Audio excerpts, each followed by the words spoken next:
Obviously, social media is a big topic, and it has been for a couple of years now, but I think at this conference, what stuck out to me is that people are talking more about the convergence of social and search, and that's new because I think for a long time, PR people and marketing professionals have looked at those as sort of two separate worlds, but particularly with some of the agreements and partnerships that have been announced recently with Google and Bing indexing more social content, that seems to be a big theme. And I think it's also changing the way people think about search engine optimization, because we used to think of it as sort of this game of tricking the droids into liking what we have to say, whereas now I think particularly with that development of social becoming more integrated in search, it really is more, if you get the humans, the droids will follow. So it's become a lot more organic in the approach to search, I think.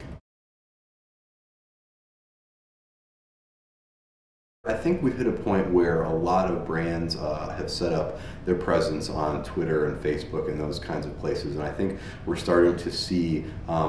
little bit of a slowdown in the pace of change in terms of, a couple years ago a lot of us felt like, well, these social sites could be replaced in 6 months, and I think it's sort of been established where the big venues are that a lot of this interaction is going on. And so sort of the next step is, what tools are we going to use to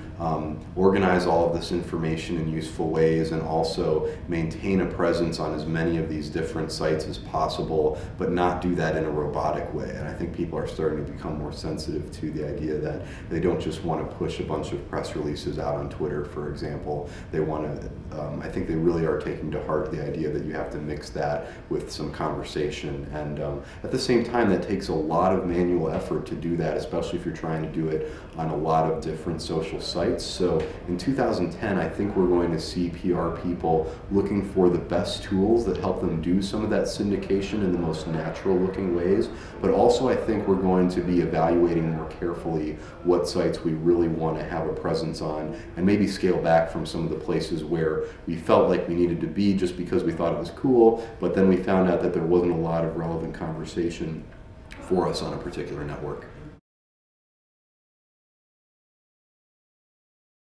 I always stress with people that it's important to find communities where they already are, because I think we have this unfortunate history as PR professionals of trying to have conversations on our own terms, and people are very sensitive to that. So it's really, and that starts with good listening and good monitoring. So if you do that well and you find the places where people are talking about not just your own brand, and not even just your competitors, but issues surrounding your space and your industry, that's really the approach. So you go to communities where they already live.